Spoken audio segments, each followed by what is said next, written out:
Bab 146 Guanyin meminum darah dan tidak dapat dilahirkan kembali. Saya melihat liontin yang dikenakan oleh Guo Zhaozong sangat istimewa. Warnanya merah cerah dan ada garis-garis di atasnya. Ukiran liontin giok adalah Guanyin, dengan alis yang ramah dan mata yang ramah, serta senyuman di bibir, yang sangat kontras dengan warna merah dari giok darah itu sendiri. Ketika Guo Zhaozong mendengar kata-kata Lin Yu, dia menyadari bahwa liontin gioknya telah ditarik keluar, dan dia buru-buru memasukkannya kembali ke pakaiannya dengan tangannya. Oh, ini diberikan kepadaku oleh seorang master. Guo Zhaozong tersenyum dan menepuk-nepuk belut Guanyin di kerah bajunya. Oh, Lin Yu menjawab dan tidak berkata apa-apa lagi. Dia mengerutkan kening dan tidak berkata apa-apa. Dia merasa ada yang salah dengan Guanyin ini dan sangat jahat, tapi dia tidak tahu apa yang salah. Dia hanya merasa tidak nyaman saat melihat Guanyin ini. Setelah bermain golf, Xie Changfeng mengundang Guo Zhaozong dan Chen Peiyi untuk makan malam selamat datang di malam hari, bersama dengan Lin Yu. Sekretaris Xie, saya tidak akan pergi ke sana. Lin Yu mendengar bahwa Xie Changfeng hanya bersikap sopan. Mari kita berkumpul, Dr. He. Guo Zhaozong dengan tulus mengundangnya. Suamiku, jangan paksa aku jika dia tidak mau pergi. Orang-orang di meja makan semuanya adalah orang-orang terkenal. Akan sangat memalukan baginya untuk pergi sebagai bukan siapa-siapa, kata Chen Peiyi sinis. Dia memiliki permusuhan alami terhadap orang miskin, seperti Lin Yu. Dalam hatinya, orang udik seperti ini tidak layak makan di meja yang sama dengannya.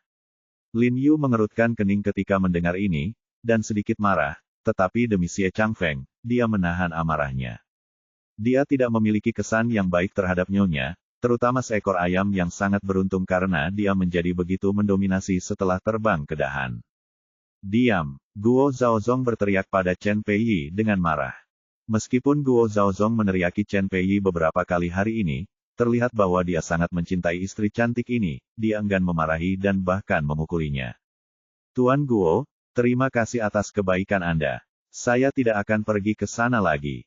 Tuan He, jangan mengenalnya. Sebagai seorang wanita, Anda memiliki rambut panjang dan pengetahuan pendek.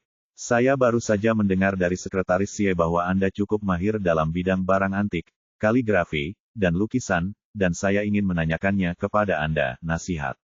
Guo Zhaozong melihat wajahnya. Dengan penuh semangat, beri aku wajah. Ayo pergi ke sana malam ini. Kebanyakan pengusaha kaya suka mengoleksi barang antik, dan Guo Zhaozong tidak terkecuali.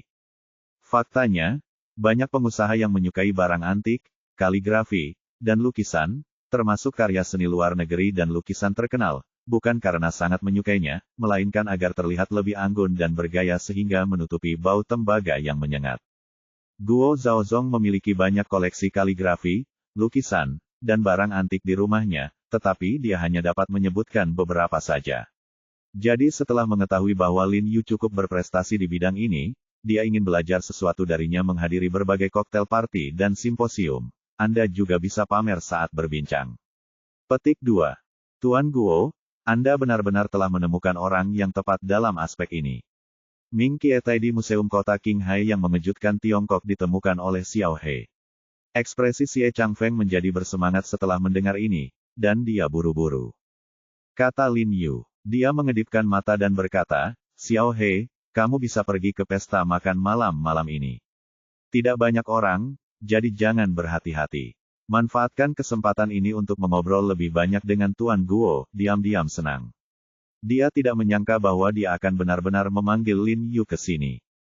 Setelah meninggalkan klub golf, Xie Changfeng diam-diam menarik Lin Yu ke samping dan berkata dengan penuh semangat, Xiao He, kali ini semuanya tergantung padamu. Jika kamu dapat membantu Qinghai mendapatkan investasi ini, maka kamu akan menjadi pahlawan nomor 1 di Qinghai. Lin Yu tersenyum dan berkata, Sekretaris Xie, Anda benar-benar memuji saya. Jika Tuan Guo benar-benar berinvestasi di Qinghai, maka pahlawan nomor 1 tidak akan jatuh pada saya. Tentu saja Anda. Haha, Xie Changfeng tersenyum, lalu menepuk dada Lin Yu dengan lembut menggunakan punggung tangannya, dan berkata sambil tersenyum, jika kamu benar-benar membantuku mencapai ini, maka aku, Xie Changfeng, akan mengingat kebaikan seumur hidupmu. Petik 2. Setelah investasi selesai, pencapaian politiknya akan menjadi sorotan lainnya. Perjamuan diadakan di ruang konferensi Hotel Junsun. Tidak banyak orang yang menghadiri perjamuan tersebut. Mereka sebagian besar adalah para pemimpin departemen pemerintah yang berhubungan dengan investasi. Mereka jelas tidak terlalu mengenal Lin Yu. Lihat Lin Yu. Saya sedikit terkejut dan tidak mengerti betapa beruntungnya seorang pemuda bisa duduk di sebelah Guo Zhaozong. Faktanya, Xie Changfeng berinisiatif memberikan posisi ini kepada Lin Yu untuk memudahkannya berbicara dengan Guo Zhaozong. Chen Peiyi memandang Lin Yu dengan mata penuh rasa jijik, merasa bahwa Lin Yu sengaja mencoba memanjat pohon yang tinggi. Setelah minum selama 3 putaran, Guo Zhaozong tidak sabar untuk memerintahkan anak buahnya untuk membawa sebuah kotak dan berkata, "Tuan He, ini adalah tang sacai yang ditemukan oleh Sekretaris Mao ketika saya pergi ke Lingan. Bagaimana tentang kamu menceritakan keasliannya?" Semua orang langsung tertarik, dan ketika mereka mendengar itu adalah tang sacai, mereka semua dengan bersemangat membuka mata. Namun, wajah Xie Changfeng menjadi gelap, karena dia juga mengenal Sekretaris Mao yang dibicarakan Guo Zhaozong. Dia adalah Mao Jiang, Sekretaris Kota Lingan. Mao Jiang secara pribadi mengajak Guo Zhaozong pergi berburu barang antik, jelas berusaha menyenangkan dia. Xie Changfeng dapat menebak tanpa melihatnya bahwa tang sacai ini tidak mungkin palsu. Itu pasti harta karun yang telah dipersiapkan Mao Jiang sebelumnya dan sengaja dijual kepada Guo Zhaozong. Orang tua ini masih melakukan hal yang sama setelah bertahun-tahun. Tapi Xie Changfeng harus mengakui bahwa trik lama ini berhasil. Anda bisa mengetahuinya dengan melihat senyuman di wajah Guo Zhaozong. Suamiku, kamu bisa menunjukkannya kepadanya dengan percaya diri ketika kita menghabiskan puluhan juta dolar untuk sesuatu. Bagaimana jika itu terbentur? Gumam Chen Peiyi dengan tidak senang. Berhenti bicara. Guo Zhaozong memarahinya, lalu memerintahkan anak buahnya untuk membuka kotak itu. Apa yang saya lihat di dalam kotak adalah seorang pria tang sacai Hu yang sedang menunggang kuda, dengan bentuk yang cerah, warna-warna cerah, dan penampilan yang bersinar. Ketika Lin Yu mendengar Guo Zhaozong menyebut Sekretaris Mao, dia tahu bahwa koleksi ini tidak mungkin palsu. Benar saja, setelah membukanya, Lin Yu melihat lampu hijau mengelilingi tang sacai, yang tak ternilai harganya. Namun, Lin Yu mengambilnya secara simbolis dan mencicipinya, dan berkata, "Glasir tang sacai yang dimiliki Tuan Guo Tao lembut dan alami, dengan esensi batin yang halus, dipenuhi dengan cahaya yang berharga, dan bersinar dengan kerang berwarna-warni. Itu adalah tidak sebanding dengan yang palsu, dan telah terjadi fenomena timbal kembali ke permukaan, seperti warna bulan musim gugur yang mengambang di permukaan. Terlihat bahwa tang sacai ini pasti sudah sangat tua, dan pasti merupakan produk asli dari dinasti Tang." Petik 2. Saya harus mengatakan bahwa Tuan Guo memiliki visi yang sangat unik, dan sekarang ada di pasaran. Tang sacai palsu merajalela, dan beberapa tiruan memiliki tingkat pemulihan hingga 99%, sehingga sulit untuk mengetahui apakah itu asli atau tidak. Namun, Tuan Guo menemukan karya asli segera setelah dia mengambil tindakan, dan itu sangat mengesankan. Setelah Lin Yu mengembalikan tang sacai, dia tetap tidak lupa, puji Guo Zhaozong. Tuan Guo tidak hanya pandai dalam bisnis, tetapi dia juga sangat ahli dalam bidang barang antik. Ya, jika tidak, Tuan Guo adalah pengusaha kaya raya di Shanghai. Itu benar-benar membuat saya, seorang pecinta barang antik, merasa begitu bagus. Sungguh tidak tahu malu. Yang lain di meja segera mengikuti. Tidak, itu hanya kebetulan. Terima kasih atas pujianmu. Meskipun Guo Zhaozong rendah hati, wajahnya sudah berseri-seri dengan kegembiraan, yang memang sangat memuaskan kesombongannya. Senyuman Xie Changfeng di sampingnya sedikit pahit. Lagi pula, semakin bahagia Guo Zhaozong, semakin buruk bagi mereka untuk memberikan tender kepada King Hai. Selain itu, dia telah menanyakan dan mengetahui bahwa Guo Zhaozong sangat puas dengan tanah di Lingan dan kebijakan preferensial yang diberikan oleh pemerintah, dan menunjukkan kecenderungan untuk mendukung Lingan. Tuan Guo, liontin giok yang Anda kenakan di leher Anda terlihat sangat luar biasa bagi saya. Bisakah Anda mengizinkan saya melihatnya? Lin Yu memanfaatkan kebahagiaan Guo Zhaozong dan mengangkat liontin giok darah itu, tapi dia tidak melihatnya. Yang jelas, jika dia melihat lebih dekat, dia pasti akan menemukan sesuatu yang mencurigakan. Ini, tanpa diduga, Guo Zhaozong menunjukkan ekspresi gelisah, seolah dia tidak ingin menunjukkannya kepada Lin Yu. Tuan Guo, Saya jamin tidak banyak orang di Tiongkok yang benar-benar memahami batu giok darah, dan kebetulan saya tahu sedikit tentangnya. Jika Anda tidak mengizinkan saya melihatnya, saya mungkin jarang bertemu orang yang bisa bantu kamu melihatnya di masa depan. Lin Yu membodohinya dengan kata-katanya, dan Guo Zhaozong tidak bisa menahan keraguan setelah mendengar ini. Suamiku, kamu tidak bisa menunjukkan padanya liontin giok ini. Apakah kamu lupa apa yang dikatakan tuannya? Chen Peiyi mengulurkan tangan dan menarik lengan Guo Zhaozong. Guru baru saja mengatakan untuk tidak membiarkan saya melepasnya, tetapi dia tidak mengatakan untuk tidak menunjukkannya kepada orang lain. Sudah takdir saya bertemu dengan Tuan He, jadi tidak ada salahnya untuk menunjukkan kepadanya. Saat memindahkan kursinya ke depan Lin Yu, lalu mengenakan pakaiannya. Dia mengeluarkan liontin giok dan menyerahkannya kepada Lin Yu. Tuan He, saya telah memakai liontin giok ini selama lebih dari 10 tahun, tapi saya belum pernah tahu apa kualitas batu giok darah itu. Tolong identifikasi itu. Lin Yu buru-buru menyerahkannya. Dia mengambil liontin batu giok darah di tangannya dan meliriknya dengan hati-hati. Kemudian ekspresinya tiba-tiba berubah, dan dia melihat batu giok darah itu. Guanyin sebenarnya bersinar dengan darah. Tuan Guo, apakah liontin giok milikmu ini terlihat berlumuran darah? Lin Yu tiba-tiba mengangkat kepalanya dan menatap Guo Zhaozong dengan ekspresi terkejut di wajahnya. Semua orang terkejut ketika mendengarnya. Giok darah ini awalnya terlihat sedikit menakutkan, tetapi sekarang mereka mendengar bahwa mereka telah melihat darah, dan semua orang merasa merinding di punggung mereka. Ekspresi Guo Zhaozong dan Chen Peiyi juga tiba-tiba berubah. Tanpa diduga, Lin Yu bisa mengetahui hal ini secara sekilas. Anda tahu, Guo Zhaozong akan membersihkannya setiap kali dia mencelupkan liontin giok ke dalam darah.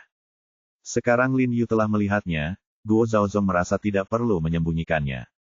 Dia mengangguk dan berkata, ya, saya akan merendamnya dalam darah sebulan sekali, tapi jangan salah paham. Darah saya kegunaannya dipotong sendiri. Aku mengambilnya dengan jariku. Liontin giok ini adalah jimat keberuntunganku, jadi hanya darahku yang bisa bekerja. Bagaimana mereka bisa menggunakan darah mereka sendiri untuk memberi makan batu giok? Ah, menakutkan jika memikirkannya. Faktanya, dibandingkan dengan daratan yang setengah percaya diri dengan Feng Shui, masyarakat Hong Kong sangat terobsesi dengan Feng Shui, bahkan telah berkembang menjadi budaya komersial. Terutama beberapa tokoh terkemuka di masyarakat. Semakin kaya dan berkuasa mereka, semakin mereka percaya akan hal ini, dan metode mereka seringkali ekstrim. Misalnya, banyak bintang wanita pergi ke Thailand untuk menyewa hantu agar menjadi populer. Guo Zhaozong merendam batu giok dengan darahnya sendiri juga merupakan salah satu metode ekstrim. Tuan Guo, Anda tidak dapat lagi membawa liontin giok ini. Liontin itu harus dihancurkan sesegera mungkin. Lin Yu dengan hati-hati memeriksa guanyin di tangannya dan menemukan bahwa di bawah nutrisi darah jangka panjang, liontin giok itu dipenuhi dengan roh jahat hitam merah yang kaya.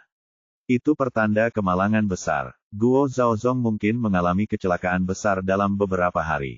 Kenapa? Guo Zhaozong mengerutkan kening dan bertanya tanpa sadar.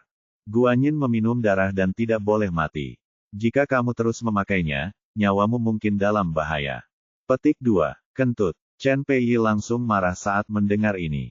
Dia berdiri dan berkata dengan dingin, dasar udik, kamu tidak tahu apa-apa. Tahukah kamu siapa yang diminta suamiku untuk liontin giok ini? Seorang ahli Feng Shui terkenal di Shanghai. Shanghai lulus Kai Yingli daratan Anda dari Aula Kuliah Baijia. Bab 147, Perubahan Nasib yang Dipaksakan, Hilangnya Nyawa dan Kekayaan. Begitu dia mengatakan ini, semua orang tidak bisa menahan keributan. Mereka telah mendengar nama ini. Kai Yingli tidak hanya terkenal di SIPG Shanghai, tetapi juga memiliki reputasi tinggi di daratan dan pernah mengajar di banyak universitas. Orang ini cukup mahir dalam Feng Shui. Dia adalah ahli Feng Shui kerajaan dari pengusaha kaya raya di Shanghai. Dia pernah memiliki akta legendaris senilai 5 juta dalam satu kalimat. Saya juga pernah mendengar tentang Guru Kai, dan saya akui bahwa dia sangat kuat. Tetapi dalam hal ini, saya menyarankan Anda untuk mendengarkan nasihat saya. Jika Tuan Guo terus memakai liontin giok ini, pasti akan terjadi bencana berdarah. Lin Yu berkata dengan tegas, tidak peduli seberapa terkenalnya orang ini, dia tetap percaya pada pendapatnya. Tuan He, Anda mungkin memiliki pengetahuan tentang barang antik, tetapi Anda salah tentang ini. Ini adalah batu giok yang berharga. Guo Zhaozong mengambil kembali liontin batu giok dari tangan Lin Yu dan dengan hati-hati memasukkannya kembali ke pakaiannya, suaranya tidak dingin. Setelah beberapa menit, kesan baiknya terhadap Lin Yu langsung terhapus. Memang benar, tidak ada seorang pun yang akan senang jika seseorang mengucapkan kata-kata menyedihkan seperti itu di depan wajahnya. Sejujurnya, suamiku tidak hanya tidak mengalami masalah setelah memakai liontin giok ini, tapi dia juga mendapat keberuntungan. Chen Peiyi menyilangkan tangan di dada, terlihat cukup bangga. Ya, sejujurnya, saya memulai bisnis saya di usia 30-an. Butuh waktu 7 atau 8 tahun dan saya melalui banyak lika-liku tetapi tidak menghasilkan apa-apa. Namun, sejak saya meminta liontin giok ini kepada guru ke-16 tahun yang lalu, karir saya terus meningkat. Dengan kekayaan keluarga saat ini, Guo Zhaozong mendengus dan berkata dengan arogan. Faktanya, ini adalah privasinya dan dia tidak pernah memberitahu orang lain. Tapi hari ini ketika dia mendengar Lin Yu menanyai Guru Kai dan mengatakan bahwa dia telah mengalami bencana berdarah, dia benar-benar tidak tahan lagi. Tuan Kai telah banyak membantunya, dan dia tidak akan membiarkan orang lain memfitnahnya seperti ini. Semua orang merasa sedikit terkejut ketika mendengar ini. Setelah perhitungan yang cermat, tidak mengherankan. Menurut data, Guo Zhaozong memang tidak dikenal sebelum dia berusia 30-an 40. Sejak saat itu, dia menjadi lepas kendali dan melonjak.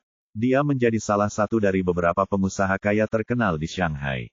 Tampaknya potongan batu giok darah ini memang batu giok yang berharga. Meski cara persembahannya terdengar agak menakutkan, jika itu mereka akan melakukannya tanpa ragu-ragu kekayaan bersih. Chen Peiyi mengangkat kepalanya dan memandang Lin Yu dengan jijik, dan berkata dengan sinis, bagaimana, sekarang aku mengatakan yang sebenarnya, apakah kamu malu? Ya, batu giok darah ini memiliki efek mengumpulkan kekayaan dan keberuntungan, tapi harga yang kamu bayar adalah nyawamu. Sekarang kekayaanmu telah mencapai puncak, takdirmu akan segera berakhir.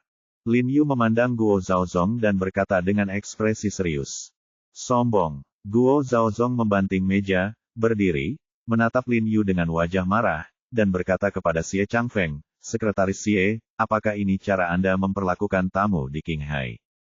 Jangan marah, jangan marah. Ketika Xie Changfeng melihat Guo Zhaozong benar-benar marah, dia segera berdiri dan berteriak pada Lin Yu, Xiao He, apa yang terjadi? Terima kasih, Sekretaris, ini adalah untuk kebaikannya sendiri. Lin Yu juga berdiri dengan ekspresi tenang, aku tidak bisa melihatnya mati sia-sia. Siapa yang kamu kutuk? Ketika Chen Peiyi mendengar ini, dia langsung marah. Dia berguling lengan bajunya dan hendak menyerang Lin Yu. Begitu dia datang, pengawal yang mengikutinya juga mengelilinginya dengan raungan, berpura-pura menyerang Lin Yu. Nyonya Guo, jangan marah. Saya akan mengeluarkannya sekarang. Jangan bersikap seperti dia. Melihat situasinya tidak baik, Xie Changfeng segera menyeret Lin Yu keluar. Sekretaris Xie, apakah kamu tidak percaya padaku? Lin Yu tidak pergi dengan tergesa-gesa, tetapi bertanya pada Xie Changfeng dengan cemberut. Xiao He, aku tahu kamu pandai merawat pasien, tetapi jika kamu tidak mahir dalam Feng Shui, berhentilah bicara yang tidak masuk akal. Tuan Guo telah berada di sini dengan lancar selama bertahun-tahun, bagaimana sesuatu bisa terjadi? Sedikit kesal, dia awalnya mengira bahwa Xiao He, seorang pemuda, cukup tenang dan dapat diandalkan, tetapi mengapa dia hanya berbicara omong kosong hari ini dan tidak mengerti apa yang dia katakan. Tidak heran jika Guo Zhaozong marah. Siapapun yang dikutuk seperti ini akan sangat marah. Alangkah baiknya jika dia tidak memukul Lin Yu. Xie Changfeng meraih lengan Lin Yu dan menariknya keluar. Lin Yu takut menyakiti Xie Changfeng, jadi dia tidak melawan. Dia berbalik dan berteriak kepada Guo Zhaozong, Tuan Guo, jika tebakanku benar, pukulanmu seharusnya adalah Chou Wei Xiangchong. Jika kamu tidak peduli dengan kekayaan dan dengan paksa mengubah takdirmu, kamu hanya akan kehilangan nyawa dan kekayaanmu. Dengarkan saranku, cuacanya sangat gelap akhir-akhir ini, sebaiknya kamu tetap di hotel dan jangan keluar. Sebelum dia selesai berbicara, dia setelah diseret keluar dari hotel oleh Xie Changfeng menariknya ke lift. Wajahnya menjadi gelap dan dia berkata dengan suara dingin, Xiao He, Ada apa kamu melakukannya? Apakah kamu sengaja mencoba membuat masalah untukku? Lin Yu dan Xie Changfeng sudah saling kenal begitu lama, ini pertama kalinya aku melihatnya berbicara kepadaku seperti ini. Dapat dilihat bahwa dia benar-benar marah kali ini. Sekretaris Xie, saya tidak membuat masalah, saya hanya ingin membantu Anda. Jika terjadi kesalahan dengan Guo Zhaozong di Qinghai, Andalah yang paling bertanggung jawab. Lin Yu berkata dengan nada mendesak. Jika ini bukan di ranah Qinghai dan Xie Changfeng tidak memperlakukannya dengan buruk, dia tidak akan peduli dengan hidup dan mati Guo Zhaozong. Oke, Xiao He, jangan bicara seperti ini padaku. Aku tidak akan mendengarkan dan aku tidak percaya. Aku seorang materialis yang setia. Sedangkan untukmu, kembalilah dengan jujur. Situasi seperti ini tidak akan pernah terjadi lagi di masa depan, aku tidak akan pernah meneleponmu lagi. Xie Changfeng melambaikan tangannya ke arahnya, dengan ekspresi jijik. Setelah lift datang, dia melambai ke Lin Yu dan pergi tanpa menoleh ke belakang. Terima kasih. Lin Yu ingin mengatakan sesuatu lagi, tetapi berhenti ketika dia mencapai mulutnya. Dia menghela nafas tanpa daya, berbalik dan memasuki lift. Karena kejadian ini, Lin Yu sedikit tertekan setelah kembali ke rumah sakit. Jika Guo Zhaozong tidak mendengarkan nasihat dalam beberapa hari terakhir dan bersikeras untuk keluar, dia akan benar-benar kehilangan nyawanya. Tuan, ada apa denganmu? Apakah Anda baik-baik saja? Li Zhensheng bertanya dengan prihatin. Tidak apa-apa. Lin Yu menghela nafas dan menggelengkan kepalanya. Apakah kamu sudah makan? Biarkan aku memasakkanmu sesuatu untuk dimakan. Saat itu sudah lewat jam 8 malam, dan Li Zhensheng sudah selesai makan. Tidak, aku akan pulang dan makan. Lin Yu menggelengkan kepalanya, lalu memikirkan pengemis itu di siang hari, dan buru-buru berkata pada Li Zhensheng, Saudara Li, kamu harus membawa ornamen giok hijau kekaisaran yang kuberikan padamu, dan pergi ke pasar pagi atau pasar grosir besok untuk membeli cinabar, lembaran tembaga, dan batu asa untukku. Oke, meskipun Li Zhensheng tidak mengerti mengapa Lin Yu menginginkan barang-barang ini, dia pasti akan melakukannya.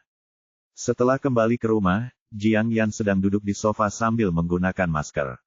Ketika dia melihat Lin Yu kembali, dia bertanya dengan prihatin, apakah kamu sudah makan? Ya, Jiang Yan memutar matanya ke arahnya dan berkata, tunggu, aku akan memberimu sesuatu untuk dimakan. Lin Yu mencuci wajahnya, lalu berjalan ke dapur, melihat sosok Jiang Yan yang sibuk, dan tiba-tiba merasakan kelembutan di hatinya. Frustrasi dan ketidakbahagiaan juga hilang. Dia berjalan di belakang Jiang Yan, memeluk perutnya yang kencang, menempelkan tubuhnya erat-erat ke tubuhnya, dan menyandarkan kepalanya dengan lembut di bahunya, merasa sangat nyaman di hatinya.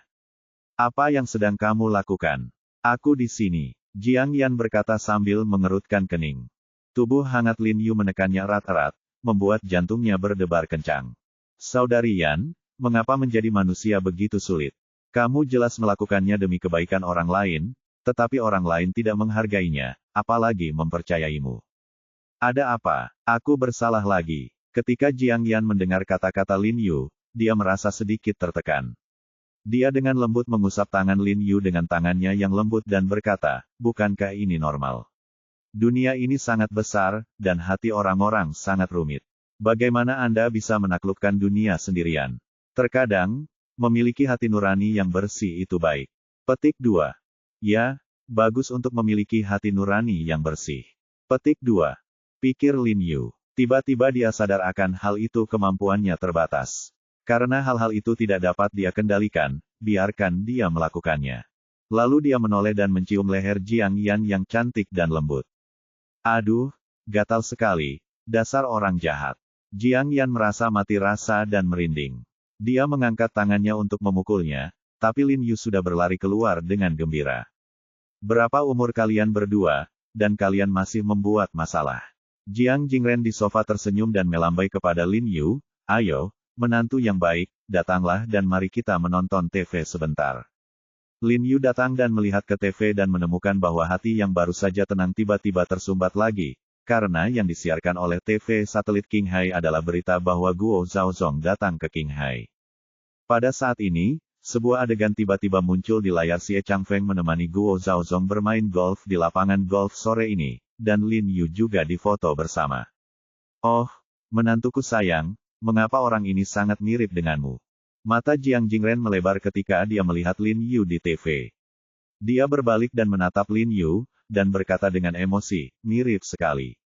Lin Yu tiba-tiba aku sedikit terdiam. Ayah mertua ini memiliki tatapan mata yang sedemikian rupa sehingga dia bahkan tidak bisa mengenali menantu laki-lakinya sendiri. Tetapi adalah hal yang baik bagi orang kaya untuk berinvestasi di Qinghai. Itu akan bermanfaat bagi masyarakat Qinghai. Jiang Jingren mengangguk puas sambil menonton TV. Sayang sekali dia tidak bisa keluar dari Qinghai hidup-hidup. Lin Yu berdiri, menghela nafas pada dirinya sendiri, dan berlari untuk makan mie. Ketika saya pergi ke klinik medis keesokan harinya, Sun Qianqian telah tiba. Setelah melihat Lin Yu, dia menyapa Lin Yu dengan bercanda, dan kemudian kembali untuk mengemas lemari obat. Tuan, saya membelikan semua barang yang Anda minta untuk saya belikan untuk Anda, kata Li Zenseng sambil menyeka wajahnya dengan handuk basah. Oke, Lin Yu buru-buru berjalan ke ruang dalam, memindahkan bangku kecil dan duduk. Dia mengambil piring tembaga dan memolesnya dengan hati-hati di atas batu pasir. Setelah bekerja sepanjang pagi, Lin Yu akhirnya memoles pelat tembaga itu menjadi belati yang tajam. Saudara Li, silakan masuk. Lin Yu menyeka keringat di kepalanya. Setelah Li Zenseng masuk, Lin Yu menyerahkan belati itu kepadanya dan berkata, cobalah, apakah enak? Tuan, apakah Anda sudah mengasah benda ini sepanjang pagi? Li Zenseng melambaikan pisau tembaga di tangannya, ini sangat lembut, apa gunanya? Bersikaplah lembut. Lin Yu mengambil segenggam cinabar dan menyerahkannya kepada Li Zenseng, saat kamu bertemu pengemis itu di masa depan, pukul dia dulu dengan cinabar, lalu potong dia dengan pisau tembaga ini. Aku yakin dia akan berbalik dan lari ketika dia melihatmu. Pengemis itu, mengapa aku harus membunuhnya?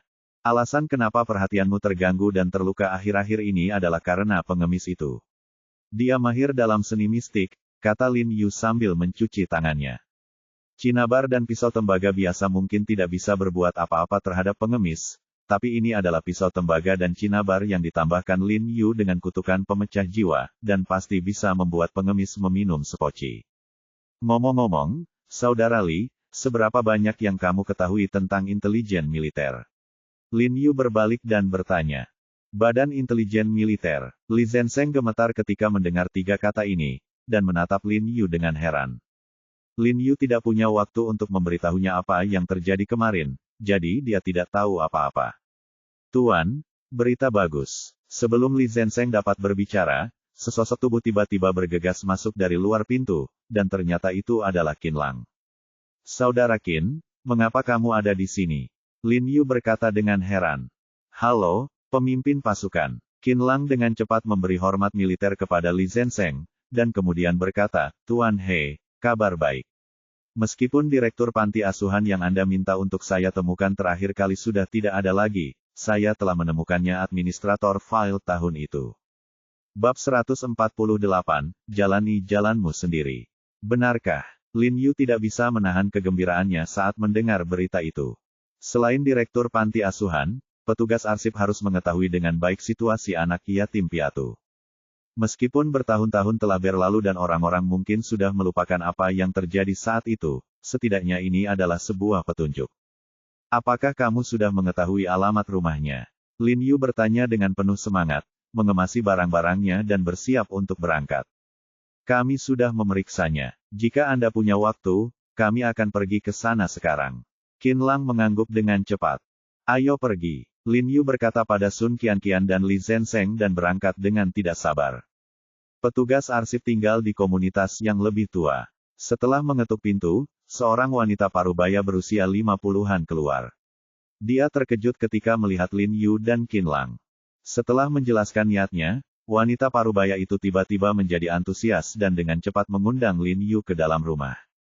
Faktanya, banyak orang yang datang menemui kekasihnya karena hal semacam ini selama bertahun-tahun, dan dia sudah lama terbiasa. Keduanya juga berhati hangat dan akan berusaha semaksimal mungkin membantu anak-anak terlantar ini menemukan orang tua kandungnya.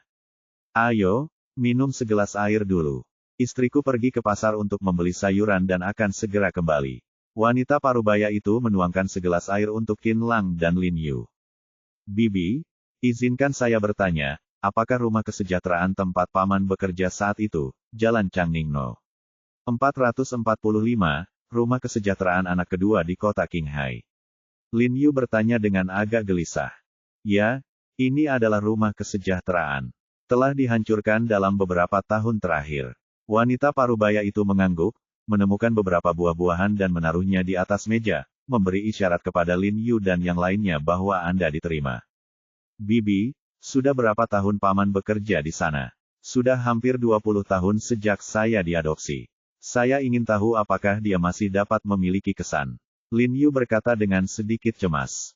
Dia ditugaskan setelah lulus. Dia sudah bekerja di sana selama 30 tahun. Jangan khawatir, anak muda, tidak peduli anak-anak masuk atau keluar dari panti asuhan itu, pada dasarnya mereka melewati tangan kekasihku.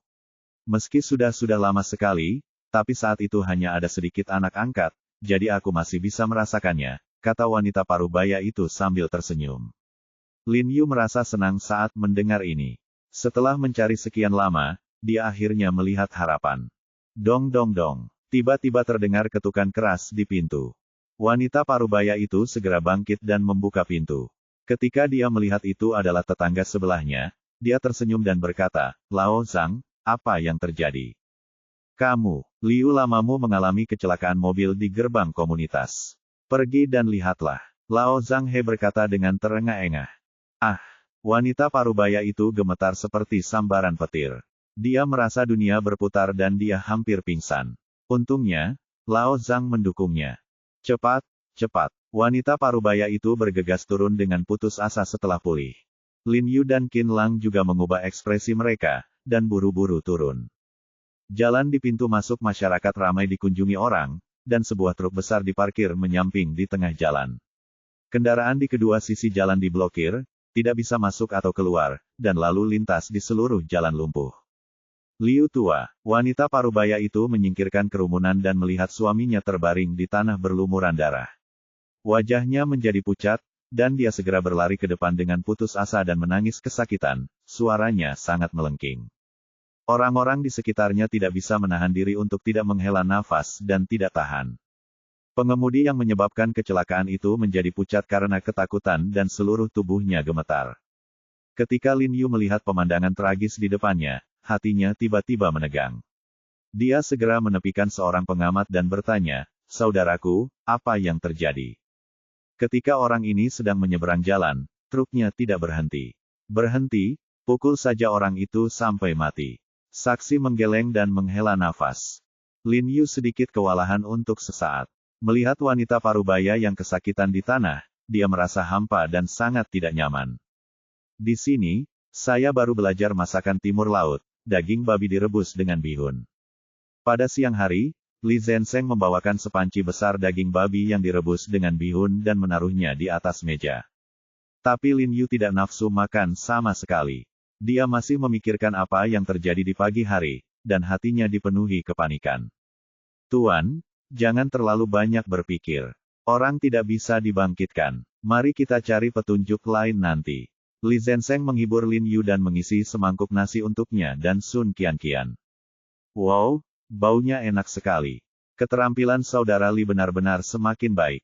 Sun Qianqian memuji dengan penuh semangat, dan kemudian menatap Lin Yu dengan penuh harap. Jika Lin Yu tidak makan, dia tidak berani menggerakkan sumpitnya. Lin Yu tersenyum, mengambil mangkuk dan sumpit, memasukkan sepotong daging tanpa lemak ke dalam mangkuknya, dan juga mengambil sendiri sepotong bihun. Terima kasih Tuan. Sun Qianqian tersenyum manis dan makan dengan cepat. Saudara Li, menurut Anda apakah ada kebetulan seperti itu di dunia ini? Saat kami menemukan dekan lama mengalami serangan jantung. Saat kami menemukan petugas arsip, administrator meninggal dalam kecelakaan mobil, menghela nafas. Sebenarnya, menurutku itu juga aneh, tapi bukankah Qin Lang memeriksanya? Tidak ada yang salah dengan itu. Dekan tua itu meninggal karena serangan jantung. Dia menderita tekanan darah tinggi 2 bulan sebelum kematiannya, dan sopir truk yang menyebabkan kecelakaan itu tidak tidur siang dan malam. Ini kasus kelelahan mengemudi, yang bisa membunuh orang dalam sekejap mata.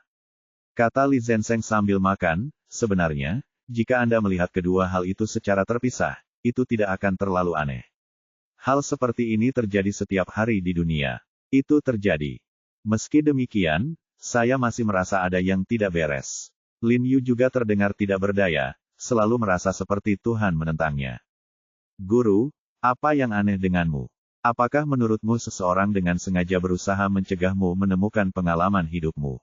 Sun Qianqian mengedipkan matanya yang besar dan bersemangat. Kamu bukan orang yang spesial, jadi mengapa mereka melakukan ini? Menurutku, itu hanya kebetulan. Kata-kata Sun Qianqian tidak kasar. Memang, siapa yang akan berhenti mencari pengalaman hidupnya setelah kenyang? Itu adalah tugas tanpa pamrih. Aku terlalu memikirkannya. Lin Yu menggelengkan kepalanya dan tersenyum, lalu menundukkan kepalanya dan mengambil sesuap besar nasi.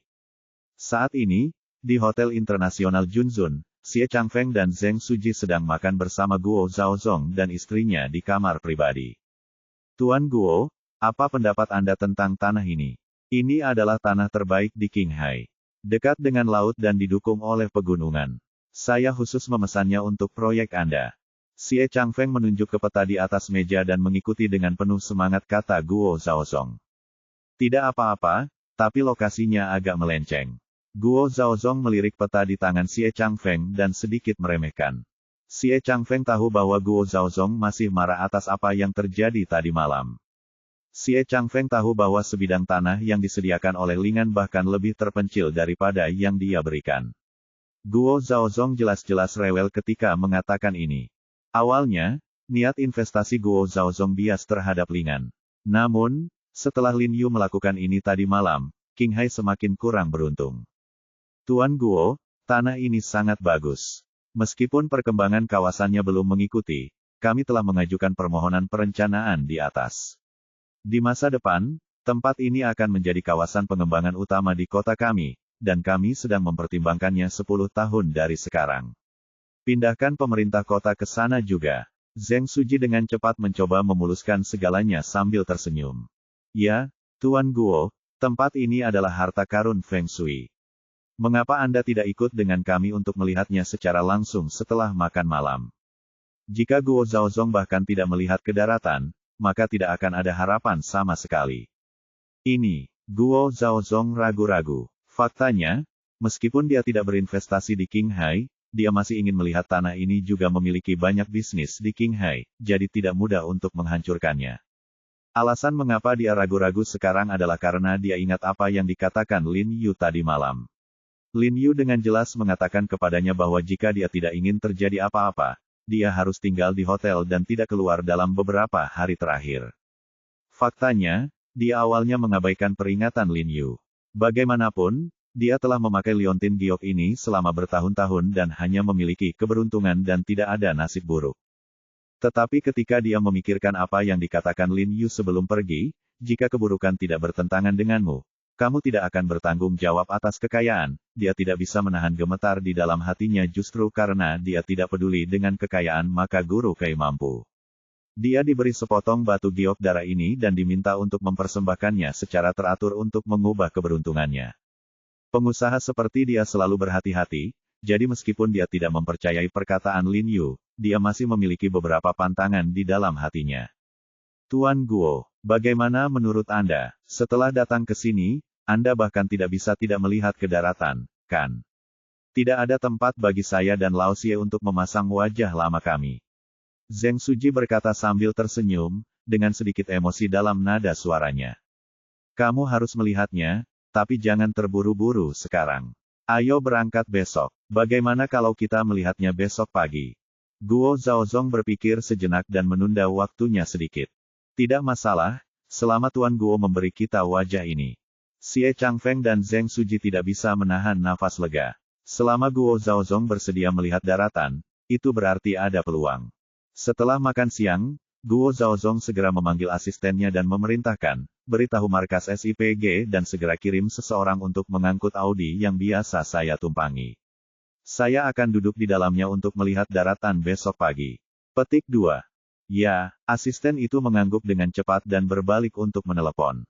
Mobil Audi A8L Security yang disebutkan oleh Guo Zhaozong adalah model khusus yang dikirim langsung dari kantor pusat Audi di Ingolstadt, Jerman.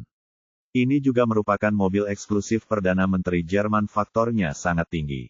Suamiku, menurutku kamu terlalu gugup. Apakah orang desa itu membuatmu takut hanya dengan beberapa kata? Kata Chen Pei sambil cemberut sambil duduk di sofa sambil mengoleskan cat kuku. Bukannya aku terintimidasi olehnya, tapi lebih baik berhati-hati dalam segala hal, lagi pula, aku akan keluar, kata Guo Zhaozong dengan wajah tenang, lebih baik berhati-hati dalam segala hal. Aku ingin pergi bersamamu besok, kata Chen Pei genit. Tidak, saya di sini untuk membicarakan bisnis, bukan untuk bersenang-senang. Guo Zhaozong memarahinya dengan dingin. Di malam hari, segera setelah asisten Xie Changfeng dan Guo Zhaozong memastikan waktu keberangkatan besok pagi, ponsel pribadinya berdering. Ketika dia melihat bahwa itu adalah Lin Yu, Xie Changfeng mengerutkan kening dan menekan tombol mute tanpa menjawab. Namun segera Lin Yu menelepon lagi, tetapi Xie Changfeng masih tidak menjawab. Xie tua, siapa itu? Kekasih Xie Changfeng? Yang Yan mau tidak mau bertanya dengan rasa ingin tahu. Xiao He, Xie Changfeng mengerutkan kening dan berkata dengan sedikit bosan. Mengapa kamu tidak menjawab panggilan Xiao He? Betapa baik anak itu. Yang Yan bertanya dengan rasa ingin tahu. Dia memiliki kesan yang baik terhadap Lin Yu. Lin Yu menyembuhkan penyakit kakaknya terakhir kali, dan penyakit itu tidak pernah kambuh lagi. Xie Changfeng tidak berkata apa-apa, ragu-ragu sejenak, lalu mengangkatnya. Sekretaris Xie, saya dengar Anda dan Tuan Guo akan pergi ke pinggiran kota besok. Anda tidak boleh melakukannya. Dia paling takut bepergian akhir-akhir ini. Akan berbahaya jika dia keluar. Dia baru saja menontonnya di TV. Beritanya datang, jadi saya buru-buru menelepon untuk mengingatkan Xie Changfeng. Xiao He, aku benar-benar marah jika kamu terus melakukan ini. Ini urusan pemerintah. Bukan giliranmu untuk ikut campur. Jadilah doktermu. Kata Xie Changfeng dengan marah dan segera menutup telepon di atas meja dengan marah. Bab 149 tidak ada cara untuk menghindari bencana. Ada apa, Lao Xie? Ada apa? Kenapa kamu begitu marah? Yang Yan jarang melihat Xie Changfeng begitu marah. Siapa lagi yang bisa aku lahirkan? Ayo kita melahirkan Xiao He. Xie Changfeng berkata dengan wajah cemberut, aku tidak tahu apa yang salah dengan Xiao He ini. Dia telah berbicara omong kosong sejak tadi malam, berpikir jika dia tahu beberapa Feng Shui, dia tidak tahu apa nama belakangnya. Tidak mungkin. Yah, Xiao He bukan tipe orang yang berlebihan, apa yang terjadi? Ketika Yang Yan mendengar bahwa masalahnya cukup serius, dia segera duduk di sebelah Xie Changfeng dan memintanya menjelaskan apa itu. Xie Changfeng menghela nafas, lalu memberitahu Yang Yan apa yang terjadi. Lao Xie, menurutku masalah ini mungkin tidak sesederhana yang terlihat di permukaan. Bagaimana Guanyin ini bisa diukir dengan batu giok darah? Pasti sial, dan juga diberi nutrisi dengan darah. Sungguh menakutkan. Xiao He masih mengkhawatirkanmu. Kamu benar-benar perlu memikirkannya lebih lanjut. Setelah mendengar ini, Yang Yan merasa sedikit berbulu di punggungnya, dan menggunakan darah untuk memberi nutrisi pada batu giok terdengar jahat. Apa yang kamu pikirkan? Pikirkanlah. Aku sudah memakainya selama lebih dari 10 tahun tanpa masalah, tapi jika dia hanya mengatakan sepatah kata pun, akan ada masalah. Xie Changfeng mengerutkan kening dengan kesal di wajahnya. Lebih baik berhati-hati dalam segala hal. Karena Xiao He mengatakan bahwa Tuan Guo tidak cocok untuk keluar hari ini, maka kamu dapat mengubah tanggalnya. Tidak masalah jika kamu pergi melihat daratan setelah ini hari. Yang Yan membujuk jalan. Ganti. Tahukah kamu betapa sibuknya bos sebesar itu? Jadwal Lingan dan King Hai kali ini dijadwalkan 3 bulan sebelumnya. Jika dia harus menunggu beberapa hari lagi, Guo Zhaozong akan langsung kembali ke Shanghai SIPG, dan King Hai juga akan mengikuti persaingan itu tidak masuk akal. Xie Changfeng menjadi semakin marah saat dia berbicara. Dia berdiri dan berjalan bola-balik dengan tangan di belakang punggungnya. Dia yang biasanya tidak pernah mengucapkan kata-kata makian mau tidak mau mengumpat saat ini, hanya karena masalah ini sangat penting. Dia memimpin seluruh tim pimpinan kota untuk mempersiapkannya selama lebih dari setengah tahun. Jika Guo Zhaozong lebih menyukai Lingan, King Hai masih memiliki peluang, tetapi Xiao He keluar di tengah jalan dan hampir mengacaukan Huang. Ngomong-ngomong, aku menyarankanmu untuk lebih memikirkannya. Xiao He adalah anak yang meludah dan meludah. Dia tidak bisa melakukan apapun yang tidak masuk akal. Yang Yan menghela nafas, lalu bangkit dan membersihkan dapur. Pekerjaan itu penting, saya berbicara banyak hari ini karena kepercayaan saya pada Lin Yu dan kepedulian saya terhadap Xie Changfeng. Oke, lakukan pekerjaanmu, Xie Changfeng bergumam tidak sabar. Situasinya mendesak sekarang. Bahkan jika ada lubang api di depannya, dia harus gigit jari dan melompat ke dalam tanah, maka King Hai tidak akan punya harapan sama sekali.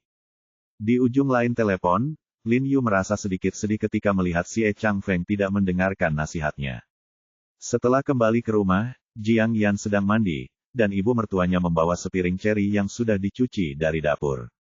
Bu, kemarilah, biarkan aku mengambilkannya untukmu. Mata Lin Yu berbinar setelah melihat ceri. Dia berlari dengan gembira dan mengambil piring buah. Dia duduk di sofa dan memakannya dalam tegukan, kurang dari setengahnya habis. Buah favoritnya di antara buah-buahan adalah ceri. Dulu, Qin Siulan membelikannya 4 atau 5 kilogram setiap kali dia pergi ke supermarket. Nak, simpan sedikit untuk Yaner. Barang-barang ini sangat berharga sekarang, jadi aku membeli ini. Melihat Lin Yu hampir selesai makan, Li Sukin bergumam, aku belum pernah melihatmu begitu suka makan ceri sebelumnya. Petik 2. Tidak apa-apa, Bu, aku memakannya seperti yang dilakukan Suster Yan, dan aku lebih bahagia daripada dia melakukannya sendiri, kata Lin Yu sambil tersenyum. Kentut, kamu kentut, keluarkan apa yang kamu makan. Jiang Yan baru saja selesai mandi. Sambil menyeka rambutnya yang basah, dia memarahi Lin Yu dengan marah. Saudari Yan, lihat status kelahiran yang kamu sebutkan, siapa di antara kita yang mengikuti yang lain? Lin Yu menatap kakinya yang seputih salju sambil tersenyum, lalu meletakkan ceri di atas meja. Bu, di mana ayahku? Lin Yu bertanya dengan tergesa-gesa ketika dia mengetahui bahwa Jiang Jingren tidak ada di rumah. Begitu dia selesai berbicara, terdengar suara pintu dibuka, dan Jiang Jingren kembali sambil menyenandungkan lagu pendek. Wajahnya sedikit merah, matanya sedikit kabur, dan dia sepertinya banyak minum. Orang tua sialan, kenapa kamu minum begitu banyak anggur? Li Sukin mencium bau alkohol di tubuhnya dan memarahinya dengan marah. Menantu.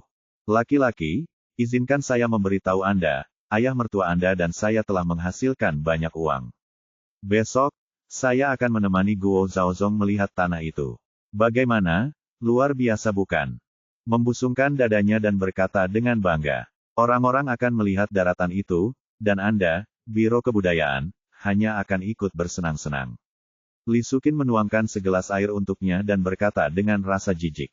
Kamu tidak mengerti ini, kan? Apa yang dia investasikan, itu adalah basis film dan televisi. Apakah itu ada hubungannya dengan kita? Jiang Jingren berkata dengan bangga, selain sutradara, biro kita hanya punya satu kuota, dan direktur kami secara khusus memilih saya. Tidak, ayah, kamu tidak bisa pergi. Lin Yu mengerutkan kening dan berkata dengan nada yang kuat. Hah, Jiang Jingren terkejut, tapi dia tidak menyangka Lin Yu akan keberatan. Li Sukin dan Jiang Yan juga sedikit terkejut. Mereka melirik Lin Yu dan bertanya-tanya mengapa dia keberatan. Ini adalah hal yang baik. Ayah, jika ayah percaya padaku, jangan pergi, kata Lin Yu dengan wajah tenang. Sebenarnya, dia tidak mau menyebutkan masalah ini pada awalnya. Menantu yang baik, apa kamu tidak mengerti? Untung ayah bisa mengikuti. Melihat penolakan keras Lin Yu, Jiang Jingren tidak bisa menahan diri untuk tidak sadar menjelaskan, bagaimana menurut Anda, jika proyek ini selesai di masa depan, akan sangat terhormat bagi saya untuk memberitahu orang lain bahwa saya akan pergi bersamanya untuk memilih tanah ingin dipromosikan dan menghasilkan banyak uang, tetapi hanya ingin mendapatkan ketenaran. Kamu tidak bisa menghentikannya. Petik 2. Ya, Jiarong, jika ayahmu ingin pergi, biarkan saja dia pergi. Benar, kenapa kamu peduli, ayah, kamu boleh pergi jika kamu mau. Li Sukin dan Jiang Yan juga tidak mengerti Lin Yu. Ayah, terus terang saja, konvoi yang berangkat menuju tujuan besok kemungkinan besar akan mengalami kecelakaan. Berapa banyak orang yang pergi yang bisa kembali masih menjadi pertanyaan. Lin Yu ragu-ragu dan mengatakan yang sebenarnya. Lagi pula, ini tentang kehidupan ayah mertuaku. Guanyin dari Guo Zhaozong telah meminum darah manusia selama lebih dari 10 tahun. Begitu pertanda buruk menjadi kenyataan, mungkin tidak sesederhana hanya 1 atau 2 orang yang sekarat. Mendengar ini, ekspresi Jiang Jingren, Li Suqin dan Jiang Yan tidak bisa tidak berubah, dan mereka saling memandang. Menantu yang baik, dari mana asalmu? Jiang Jingren bertanya dengan bingung. Ayah, jangan khawatir tentang bagaimana aku mengetahuinya. Dengarkan saja aku, Lin Yu menegaskan. Jiang Jingren tidak berbicara, dan sepertinya masih ragu-ragu. Ada begitu banyak orang di biro, tetapi direktur hanya meneleponnya. Dan yang paling penting adalah setelah investasi selesai, masalah ini akan terjadi cukup baginya untuk dibanggakan seumur hidup. Lagi pula, dia tidak punya hobi apapun, dia hanya suka menyombongkan diri. Orang tua, sebaiknya aku tidak pergi, untuk berjaga-jaga. Aku sudah memeriksa ramalan cuaca dan besok cuacanya akan buruk. Li Suqin selalu pemalu. Meskipun dia tidak percaya dengan apa yang dikatakan Lin Yu, dia tetap membujuk Jiang Jingren. Jiang Yan tidak mengatakan apa-apa, dia ragu. Jiang Jingren melihat ke tanah dengan wajah cemberut. Setelah beberapa saat, dia menghela nafas dan berkata, "Oke, dengarkan menantuku. Lin Yu merasa lega sebagai ayah mertuanya jika Anda tidak pergi, tidak akan ada bahaya apapun." Keesokan paginya, langit tertutup awan gelap, segelap kertas nasi yang dibasahi tinta. Melihat cuaca, Lin Yu tahu akan turun hujan lebat, jadi dia tidak lari, dia langsung pergi ke klinik medis. Dalam perjalanan, dia menelepon Sun Qianqian dan menyuruhnya untuk tidak datang hari ini menghadiri konsultasi secara langsung. Tidak lama setelah Lin Yu tiba di rumah sakit, tiba-tiba terdengar klik guntur di langit, dan kemudian tetesan air hujan deras turun. Ramalan cuacanya sangat akurat. Dikatakan akan ada hujan lebat hari ini, dan ternyata benar. Untungnya, saya mengumpulkan semua tanaman obat yang dikeringkan tadi malam. Lin Yu melirik hujan lebat di luar, dan diam-diam berdoa agar hujan lebat dapat menghentikan Xie Changfeng dan Guo Zhaozong. Karena hujan lebat dan tidak ada pasien di rumah sakit, Lin Yu dan Li Zhensheng duduk di klinik dan menonton TV. Hal ini diutarakan Li Zhensheng di awal tahun, khusus untuk menghilangkan kebosanan pasien yang mengantri. Saat ini, 4 mobil berwarna gelap dengan plat nomor pemerintah diparkir di depan Grand Hotel. Zheng Suji dan pemimpin pemerintah lainnya berdiri di bawah hotel untuk berlindung dari hujan. Sekretaris Xie, hari ini hujan deras. Bagaimana kalau lain kali? Zheng Suji menatap hujan lebat dan tidak bisa menahan diri untuk tidak berkata. Saya bertanya kepada orang-orang di biro meteorologi, dan sebentar lagi akan menjadi kecil. Xie Changfeng menoleh ke arah Zheng Suji dan berbisik, Suji, kamu banyak bermimpi di malam hari. Masih terlalu dini untuk melakukannya, pergi dan lihatlah. Jika ini tertunda, bagaimana jika dia apa yang harus saya lakukan jika saya berubah pikiran? Ya, Zheng Suji mengangguk setuju. Oh, Sekretaris Xie, Wali Kota Zheng, saya membuat Anda menunggu lama sekali. Saat ini, Guo Zhaozong buru-buru keluar dari hotel dan berkata dengan nada meminta maaf. Tidak apa-apa, kita tidak menunggu lama. Xie Changfeng berkata sambil tersenyum, kalau begitu ayo pergi.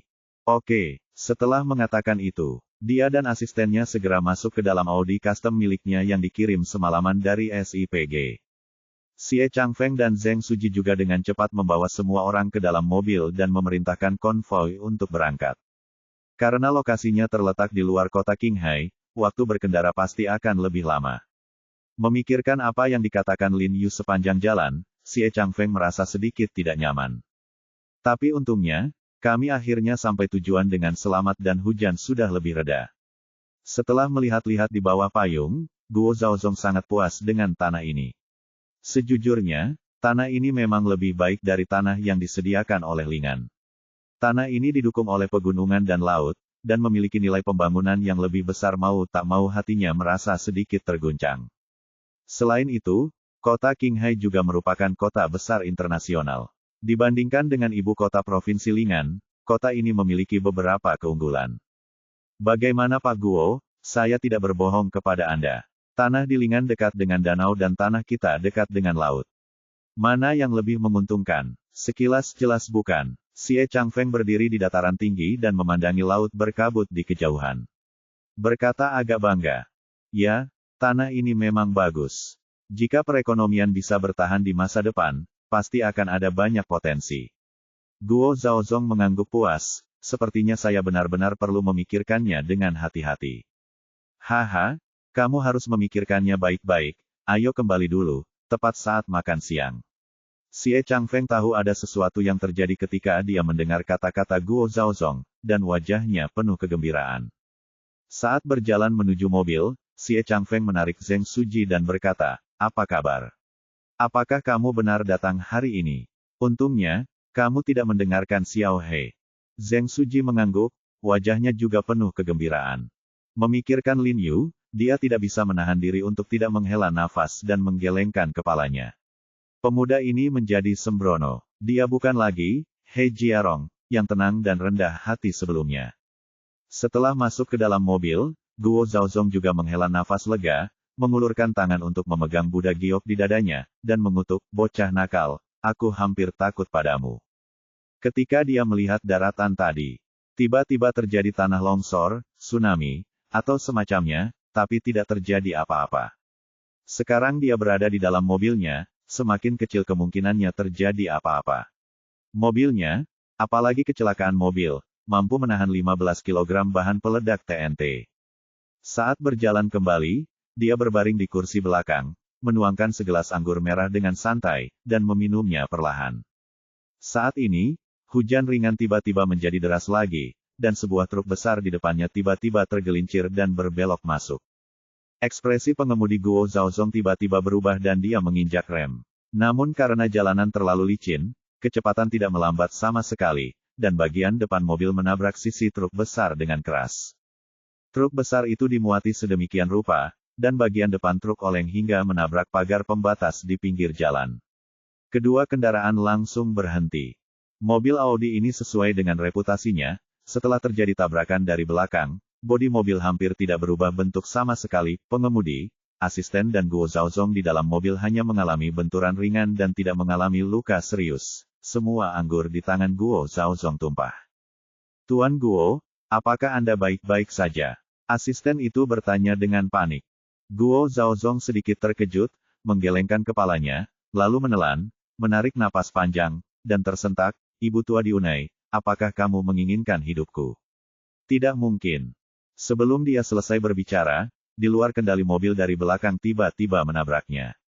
Dengan keras, kepala Guo Zhaozong membentur kursi penumpang di depannya. Saat dia mengangkat kepalanya, wajahnya dipenuhi kepanikan seteguk darah yang banyak karena pecahan kaca di tangannya justru menembus tenggorokannya. Bab 150 Kecelakaan Mobil Berantai. "Tuan Guo, Tuan Guo." Asisten itu terkejut dan buru-buru mengeluarkan handuk untuk menutupi luka Guo Zhaozong, tetapi seluruh kacanya menembus tenggorokan Guo Zhaozong, dan dia tidak tahu bagaimana cara menutupinya sejenak. "Cepat, telepon 120. Suara asisten itu pecah, dan urat-urat muncul di dahinya. Jika Guo Zhaozong memiliki 3 kekuatan dan 2 kelemahan, seluruh kelompok mereka akan hancur. Apa yang terjadi di depan? Xie Changfeng di mobil di belakang mendengar suara keras di depan dan tidak bisa menahan diri untuk tidak mengerutkan kening dan bertanya. Sebelum pengemudi sempat menjawabnya, dia tiba-tiba menyadari bahwa mobil di depannya telah berhenti seketika. Untungnya, dia bereaksi tepat waktu, tanpa sadar menginjak rem, memutar setir secara tiba-tiba, dan dengan keras, bagian samping mobil menabrak mobil di depannya. Tubuh Xie Changfeng langsung melompat keluar dan membentur pintu mobil dengan keras. Separuh tubuhnya mati rasa akibat benturan tersebut. Dadanya berdebar kencang dan jantungnya terasa seperti hendak melompat keluar dari tenggorokannya. Untungnya, mobil di belakang mereka menjaga jarak yang relatif jauh dari mereka dan menghentikan mobil tepat waktu tanpa menabrak mereka. Memikirkan kata-kata Lin Yu, ekspresi Xie Changfeng tiba-tiba berubah. Terlepas dari rasa sakit di separuh tubuhnya, dia meraih pintu dan bergegas keluar dari mobil. Saya melihat jalan di depan lumpuh total. Setidaknya belasan mobil besar dan kecil saling bertabrakan. Beberapa di antaranya langsung terguling. Mereka terbakar dengan amukan api dan bisa meledak kapan saja. Orang-orang di dalam mobil berusaha mati-matian untuk merangkak keluar. Banyak orang yang wajah mereka berlumuran darah, dan beberapa orang duduk di tanah sambil menggendong kerabat mereka yang tidak sadarkan diri dan menangis dengan sedihnya. Xie Changfeng merasa kepalanya mati rasa, matanya pusing, dan dia tidak bisa bergerak maju. Dia tidak pernah menyangka akan terjadi kecelakaan lalu lintas sebesar itu. "Terima kasih, Sekretaris. Apakah Anda baik-baik saja?" Saat ini, Zheng Suji berlari dengan panik. Karena mobilnya tertinggal dan kecepatannya tidak kencang, maka tidak terjadi kecelakaan. Terima kasih, Sekretaris. Zheng Suji melihat Xie Changfeng membeku di tempat dan segera menangkapnya. Xie Changfeng tersentak dan menatap Zheng Suji dengan mata kusam. Sekretaris Xie, apakah mobil Tuan Guo ada di depan Anda? Zheng Suji melirik ke lokasi kecelakaan mobil di depannya dan bertanya dengan penuh semangat. Ya, Tuan Guo ada di depanku. Xie Changfeng tiba-tiba gemetar saat mendengar ini dan sadar. Mobilnya mogok. Mobilnya pasti tertabrak di dalam. Zheng Suji mengerutkan kening. Cepat, cepat, selamatkan Tuan Guo, teriak Xie Changfeng dan hendak bergegas masuk. Zheng Suji menghentikannya dan berkata dengan mendesak, Sekretaris, apa gunanya masuk? Saya sudah meminta seseorang untuk memberitahu pemadam kebakaran. Timnya ada di sini, mereka akan segera tiba. Panggil bantuan udara. Kita harus segera mengirim Tuan Guo ke rumah sakit. Xie Changfeng tiba-tiba teringat sesuatu dan meraih tangan Zheng Suji. Sekretaris, jangan terlalu khawatir. Mobil Tuan Guo terbuat dari pelat baja panas dan bahan serat tahan api. Tahan ledakan dan tahan guncangan. Pasti akan baik-baik saja, tentang mobil Guo Zhaozong, tapi dia tidak tahu banyak tentangnya. Xie Changfeng menghela nafas lega ketika mendengar ini. Dia melihat situasi tragis di depannya dan berkata dengan tegas, panggil aku pemadam kebakaran lagi, kenapa mereka belum datang? Alarm kebakaran berbunyi di kejauhan. Terdengar suara keras, dan deru helikopter juga terdengar di udara. Xie Changfeng menghela nafas lega. Memikirkan kata-kata Lin Yu malam itu, dia tidak bisa menahan perasaan dingin di hatinya. Dia bergumam. Benarkah Xiao He benar? Dan berkata, tidak mungkin. Yang dia bicarakan adalah Tuan Guo mengalami kecelakaan. Sekarang tampaknya Tuan Guo baik-baik saja. Ini mungkin kebetulan. Hari ini hujan turun sangat deras, dan kecelakaan mobil terjadi tak terhindarkan. Itu telah terjadi pada tahun-tahun sebelumnya. Ya, itu masuk akal. Xie Changfeng mengangguk. Kecelakaan mobil berskala besar telah terjadi 1 atau 2 kali di kota Qinghai dalam beberapa tahun terakhir. Selama Guo Zhaozong baik-baik saja, itu adalah berkah sial. Tanpa diduga, begitu mereka berdua selesai berbicara, asisten Guo Zhaozong tiba-tiba berlari, berlumuran darah, dan berkata dengan suara gemetar, Sekretaris Xie, tidak, ini tidak baik, sesuatu terjadi pada Tuan Guo. Xie Changfeng dan Zheng Suji sama-sama berkata. Tubuhnya tiba-tiba bergetar, dan tanpa mengucapkan sepatah kata pun, dia berlari ke dalam dengan putus asa. Saudara Li, menurutku nomor 10 bisa menang. Lihat betapa kuatnya pinggulnya. Saat ini, Lin Yu dan Li Zhensheng sedang menonton pertandingan pertarungan di ruang medis dengan penuh semangat. Menurutku tidak. Menurutku nomor 29 bisa menang. Dia kuat dan memiliki daya tahan yang baik. Dia pasti akan mendapat keuntungan di tahap selanjutnya. Li Zhensheng menggelengkan kepalanya dan menolak. Jika kamu tidak percaya padaku, kenapa kita tidak bertaruh? Sekantong biji melon lagi. Lin Yu berkata tidak yakin. Taruhan saja, jangan beri aku 1 bungkus, aku berani bertaruh kalian 2 bungkus. Begitu dia selesai berbicara, ponsel Lin Yu berdering. Ketika dia mengangkatnya, dia melihat bahwa itu adalah panggilan dari ayah mertuanya. Ayah, apa yang terjadi? Lin Yu segera mengangkatnya. Jiarong, sesuatu yang besar telah terjadi. Jiang Jingren berkata dengan panik, cepat nyalakan berita dan lihat. Benar saja, kamu benar.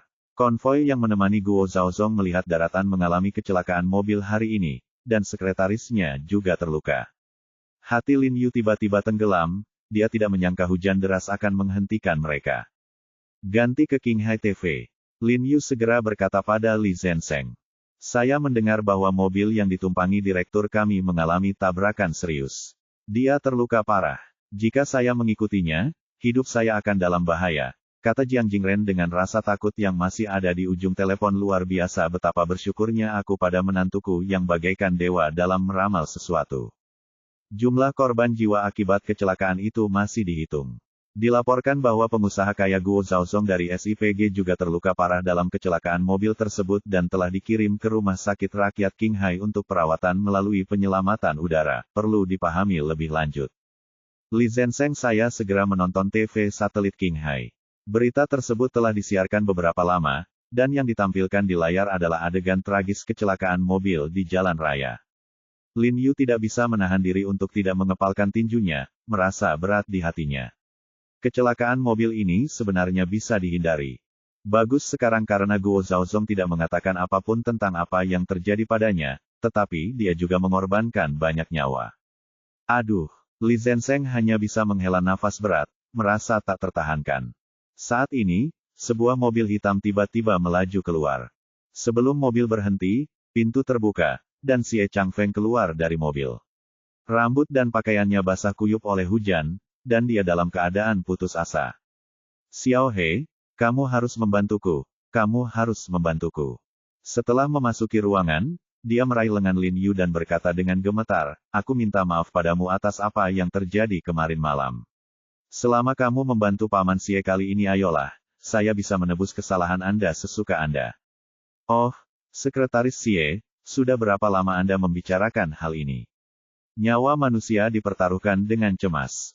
Melihat ekspresi cemas Xie Changfeng, dia tahu bahwa Guo Zhaozong pasti terluka parah. Ini sangat serius. Ikutlah denganku ke rumah sakit. Xie Changfeng menelan ludah, dan merasa bersyukur saat melihat Lin Yu tidak bermaksud menyalahkan dirinya sendiri. Kalau begitu katakan padaku, apakah ada luka di tubuhnya? Apakah kehilangan darahnya serius? Lin Yu melihat bahwa Xie Changfeng tidak bisa menjelaskan dengan jelas, jadi dia harus memilih dua sudut untuk bertanya. Ya, arteri utama di lehernya tertusuk gelas, dan kehilangan banyak darah. Xie Changfeng berusaha keras mengingat apa yang dikatakan dokter kepadanya. Saudara Li, keluarkan botol putih dari kotak obatku. Lin Yu segera memerintahkan Li Zhensheng, lalu mengambil kotak jarum perak naga dan Phoenix yang terakhir kali. Setelah meminum botol obat yang diserahkan oleh Li Zhensheng, Lin Yu segera mengikuti Xie Changfeng ke dalam mobil. Setelah tiba di rumah sakit rakyat Qinghai, keduanya bergegas ke ruang gawat darurat. Sekelompok ahli bedah di ruang gawat darurat menyelamatkan Guo Zhaozong. Ruang gawat darurat sudah penuh dengan orang. Kecuali beberapa pejabat pemerintah, yang lainnya semuanya dari Guo Zhaozong juga ada di sana, ditahan oleh dua pengawal, menutupi wajahnya dan menangis, sangat sedih. Faktanya, perilakunya benar-benar sok. Kematian Guo Zhaozong adalah hal yang baik baginya. Sebagai istri sah Guo Zhaozong, dia memiliki hak untuk mewarisi setengah dari harta bendanya, dan dia tidak lagi harus tinggal bersama orang tua yang jahat. Seperti kata pepatah, dalam akting, Anda harus melakukan semuanya. Ketika Chen Peiyi melihat Xie Changfeng, dia merasa seperti dia melihat musuh yang membunuh ayahnya. Dia bergegas dan meraih kerah baju Xie Changfeng, sambil menangis dengan getir, tidakkah kamu berjanji padaku bahwa kamu tidak akan membiarkan suamiku mendapat masalah di dalam Qinghai? Bagaimana jika dia ada dua kekurangan, bagaimana saya bisa bertahan? Nyonya Guo, jangan khawatir, saya telah mengundang Dr. He ke sini, dia pasti akan menyelamatkan Tuan Guo, kata Xie Changfeng buru-buru meyakinkan dia. Ketika Chen Peiyi mendengar bahwa Lin Yu dapat menyelamatkan Guo Zhaozong, hatinya tiba-tiba bergetar. Dia mengangkat kepalanya dan menunjuk ke arah Lin Yu dan berkata dengan tegas, bagaimana saya bisa membiarkan bajingan ini menyelamatkan suami saya? Itu karena dia mengutuk suami saya karena sesuatu terjadi pada suamiku. Petik 2. Aku mengutuk suamimu. Lin Yu mencibir, kamu jelas memiliki wajah kefu. Jika tebakanku benar, kamu seharusnya bahagia sekarang. Jika suamimu meninggal, kamu dapat mewarisinya. Warisanku akan dukunglah anakmu yang cantik itu. Meskipun Chen Peiyi bertindak sangat realistis, Lin Yu bisa melihatnya sekilas. Dia menangis di permukaan, tetapi tidak ada ekspresi sedih di matanya sama sekali. Selain itu, Sugar Daddy mana yang tidak menginginkan uang? Belum lagi burung pegar yang pedas. Kamu kentut. Chen Peiyi ditusuk di titik lemah Lin Yu, dan dia tiba-tiba menjadi marah. Orang udik, kamu sedang mencari kematian. Ayo, tampar dia. Sebagai istri Guo Zhaozong, para pengawal tentu saja harus mematuhi perintahnya dan mendengus. Mereka berkumpul, berpura-pura menyerang Lin Yu. Mari kita lihat siapa yang berani. Xie Changfeng mengangkat kepalanya dan berkata dengan suara dingin, jangan lihat di mana ini. Percaya atau tidak, aku akan menangkap kalian semua. Ini Qinghai, ini miliknya. Bukan giliran orang lain yang mendominasi wilayah ini. Beberapa pengawal segera berhenti dan tidak berani mengambil tindakan. Anda tahu, jika Xie Changfeng memberi perintah biasa, mereka mungkin tidak bisa meninggalkan Qinghai. Ketika Chen Peiyi dimarahi oleh Xie Changfeng, momentumnya tiba-tiba menurun. Dia menatap Xie Changfeng dengan sedikit enggan, wajahnya tenggelam, dan dia berkata dengan dingin, "Sekretaris Xie, suamiku mendapat masalah di Qinghai-mu. Jika dia punya kekurangannya, aku khawatir kamu harus mengambil tanggung jawab utama, kan? Kamu tidak perlu memberitahuku ini." Xie Changfeng menoleh untuk melihat Lin Yu dan berkata dengan suara rendah, "Xiao He, kan? Ingin masuk dan melihat?" "Tunggu sebentar," berkata, "biarkan mereka mengeluarkan partikel kaca terlebih dahulu dan memberikan transfusi darah kepada Tuan Guo." Petik 2. Begitu Lin Yu selesai berbicara, pintu ruang gawat darurat didorong terbuka, dan seorang dokter bertopeng bergegas keluar.